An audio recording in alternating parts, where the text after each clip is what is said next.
Hello again, everyone. I am back. I am back from my 1 week vacation in Tennessee, and while I was on vacation, I was gifted even more things to show you guys from the upcoming Attack on Titan Apocalypse set from UVS Games. I did warn them that this would be a little late because I was obviously out of town, but I am back on my mountain and ready to get back to work with you guys. So, I got some really cool things to show you, so let's go over a few housekeeping things first. First off is if you pre-register for your pre-release before May 8th at your local game store, you earn 180 Titan-sized bonus points for the loyalty store. And you have to sign up before May 8th to get these 180 extra points. And the pre-releases begin the week of May 9th through May 15th, with the full release on May 16th. And don't forget to support your local game store by pre-ordering now. You can see that awesome looking box with the cool pack. I've already got my box on pre-order, but yeah, I just love helping out my local stores. So now that that's all out of the way, let's get into some of these cool cards that they sent me. First off, we have Point Blank Blast. This is a 4/3, 3 mid for 3 with a 2 mid block, stun 1 ranged and weapon. It is a life attuned attack. As a blitz, if your last attack this turn dealt damage, this attack gets +2 speed and +2 damage. So this can become a 5 mid 5 stun 1 on a 4 diff, which is honestly pretty respectable stats. Usually your 5/5s are like, 5 high 5, 5 low 5 are usually on a 5 diff. So to be a 5 mid 5 with stun 1, so kind of like a 6 mid 5 on a 4 diff, although pseudo 4 diff, technically your last attack has to deal damage, so on a minimum of a 5 diff, unless you're doing some card pool clearing things, which there's a lot of in this set. Yeah, not bad. It's an uncommon, pretty decent uncommon slot. Next we have Porco's Noble Goodbye. And maybe I'm judging a book by his cover, but Porco, the character that I revealed, didn't look all that noble to me. So, we'll see. This is an uncommon foundation. It's got 3 difficulty, 5 control, and a +2 mid block. Enhanced commit. This attack gets +2 or -2 damage. Not great, nothing to write home about, but we do have response tenacious, or playable while committed, once per turn. After you sacrifice 1 or more foundations, ready this card. Only playable if you have fewer foundations than your rival. And usually if you have a lot of self-sacrificing abilities, you will kind of lose that foundation race. So this is kind of a way to treat this as 2 foundations if you're playing that self-sacrificing game. So, not bad. Next up we have Dangerous Detainment. This is an uncommon attack. Oh, I forgot to say that Porco's Noble Goodbye is a death foundation. Dangerous Detainment is a death attack, 4 difficulty, 3 control, 4 high for 4, and a 1 low block with the weapon keyword. As a blitz, we sacrifice 1 backup. This attack gets +X damage. X equals the sacrificed backup's stamina when it was sacrificed. So if you've had to lose stamina due to your paying your own ability costs, or your rival has attacked a backup and it survived, you go with whatever it has left. But it's got that really nice 1 low block, which is really good. And this can just become a 4 high for however many at the end of a string, if needed. I think a lot of the party backups have 4 or 5 stamina, and they don't give up their stamina for any of their abilities, so this could be a good thing to use in those like Death Rattle, Caduceus, party backup things, so you can just be like, hey, at the end of a turn I'm going to sacrifice 1 of my 4 health backups to make this a 4 high for 8 that you maybe can't block. Could be something useful there. It is an uncommon. And we see Annie being absolutely terrifying. Next up, we have Titanic Hook. This is a 5/3, 4 mid for 6 with a 1 high block. Very nice high block there. Fury, Punch, and Titan. It is a fire-attuned card, and Dangerous Detainment was a death. As a blitz, we mill 4, and for each attack we mill this way, we get +1 speed. So this can become very fast if you are milling a lot of attacks out of the top of your deck. It's alright, it's standard, it's a common, it's kind of just chaffy. It's mainly here for these self-cycle decks that want to just mill through their deck once as fast as possible. Characters like Endeavor, or I think 2 of the Errands want you to cycle, and I think one of your Reiners wants to cycle as well. So just milling, trying to get all of that milled as quickly as possible. This just kind of helps that game plan. Next we have Destructive March. This is a 7/4, 3 low for 10, with a +1 mid block and a Titan keyword. I'm getting a whole bunch of good blocks. The Death Symbol attuned, Deadlock Blitz, Ruin 3.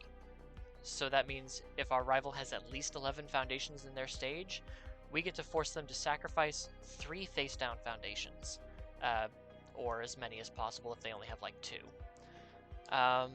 Very slow, obviously, but a character that likes this card is Smiling Titan, and Smiling Titan has been seeing a bit of an uptick lately. I've got a local who's obsessed with Smiling Titan, so we're working on like a mainly 7s build, because you can always get like the +3 speed or 3 damage.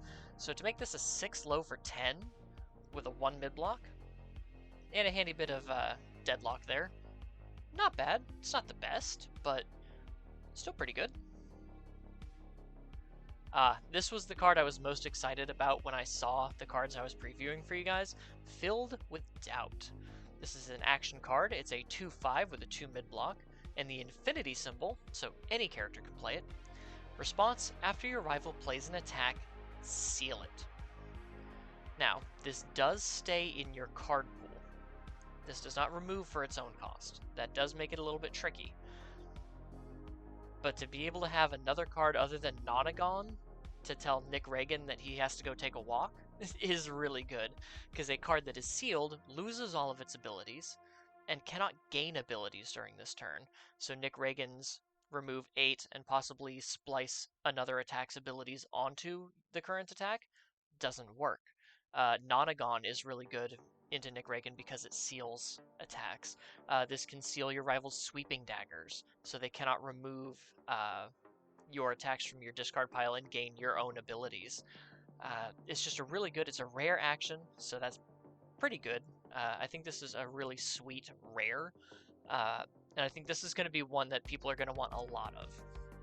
Everybody is going to want at least one playset of Filled with Doubt, because it works good in the main board, works good in the sideboard. Another character that really loves this, Allura. Allura absolutely adores this because it's another ability of sealing something, and as a card, an action that stays in your card pool, you can remove it with Allura in order to gain momentum, and then I believe she commits to seal another attack. So just automatically telling your rival they don't get any of their abilities. This is going to be a very good card to get, and I think it's going to be one of the chase rares in the set.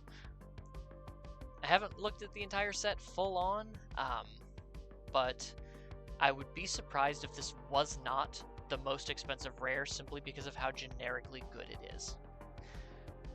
Right, and then the last card I was given is Timely Counterattack. This is a 3 difficulty, 3 control, 2 low for 3 with a 3 mid block, Breaker 3, and weapon. It's got the air tune symbol. So Breaker 3 means if we block with this card successfully, we use the response of Breaker, our rival's next check gets -3. And that can end their combat phase. Breaker 3 is an incredibly powerful defensive ability. Breaker is probably one of my favorite keyword abilities. It has 2 static abilities, the first of which is if you have fewer foundations than your rival, this attack is +1 speed and +1 damage. And the second static says if you have less health than your rival, this attack gets +1 speed and +1 damage. So this is really great for defensive 7-handers, since it'll automatically be a 3 low for 4 and a Breaker 3. And then if you happen to also have fewer foundations than your rival, maybe they're, blowing up a bunch of your foundations, or you have a self-sacrificing play, this becomes a 4 low for 5 on a 3 diff, which is really good at the end of a string, especially for characters that can put stats on their own cards. Currently I'm looking at Jamie for Louisville in July, and he has the air symbol. So this is really good for a defensive card for Jamie because he can give speed and damage. So the more stats I can pack onto a card like this, the better, especially since it's such a low difficulty attack. I don't know how much play it's going to see, but I will tell you that the Breaker 3 alone could make people look at it. Like I said, especially if they're a defensive 7-hander. 7-handers usually start with less health than the entire field anyway. So you're looking at a 3 low 4 on a 3 diff with Breaker 3 automatically. So if you have a defensive 7-hander that has the air symbol, this could be worth a look because it's great as a block and not too shabby as an attack if you just need a little bit of that extra chip. But that is the last of my reveals. Remember that you can get all of these cards at your local game store. The release date is May 16th, and go check out all of the other content creators for all of their extra reveals. Would not be surprised if I'm the last one. I did get these like the day after I got into Tennessee, so everyone's kind of had the week to play around with these and their reveals, and I've been checking them all out. You guys have been doing great.